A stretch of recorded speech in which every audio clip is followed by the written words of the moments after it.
Hi, I'm Oliver Payne-Cook, and in this presentation I'll be explaining the violence in sport using sociology. What is sports violence? Sports violence is known as the unneeded violent acts that occur during sport, whether these are violent actions that occur on the pitch or happen in the stands by spectators.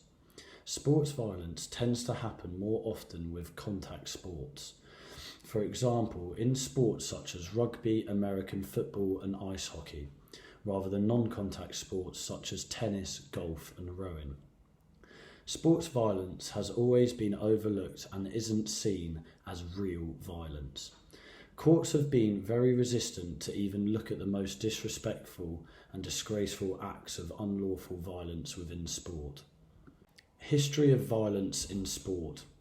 In the past, violent behaviour towards officials and players has been overlooked as part of the game.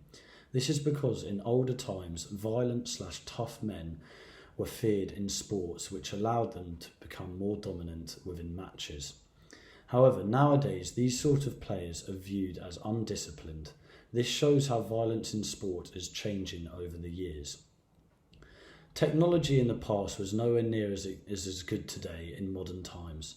This made it easier for violent actions to occur back then. For example, in the Premier League, VAR was never a thing until 2018 to 2019 season.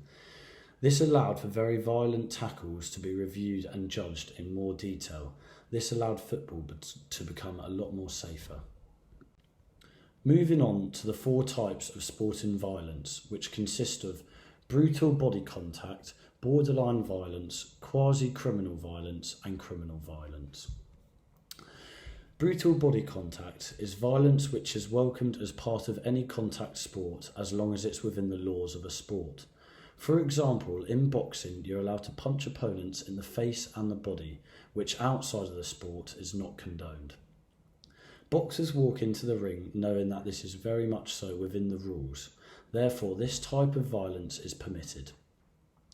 Borderline violence is an act that is not within the rules of a sport. They are unlawful actions which athletes use to gain illegal advantages over opponents. For example, in football, when a defender commits an illegal tackle on an attacker to stop them from scoring a goal. Quasi-criminal violence is an action that breaches the formal laws of a sport and can lead to players having match bans.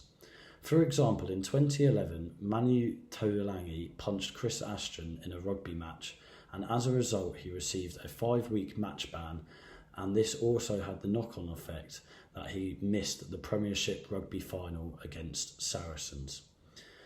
Criminal violence involves an athlete violating not only the rules of a sport but also the government law. These actions should never occur in sport and have serious consequence.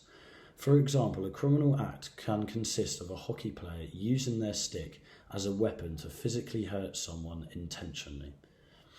Moving on to spectators in sport.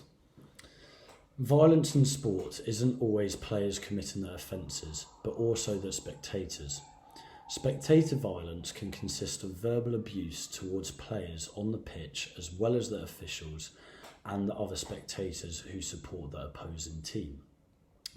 Football is often associated with hooliganism. This term is used to express aggressive and violent behaviour portrayed by spectators. Spectator violence and hooliganism can have many effects on a sport and the view of that sport. For football in particular, the appearance of the sport can be somewhat known for its violence, which sets back what sport is all about, creating a bad image. As a summary of the presentation, looking at the history of violence in sport, it is clear that in modern times violence isn't as bad as it once was. However, it is still an ongoing problem. But to tackle this, in future years, technology will improve even more and have a greater effect on violence in sport, which is very much positive. Thank you very much for listening.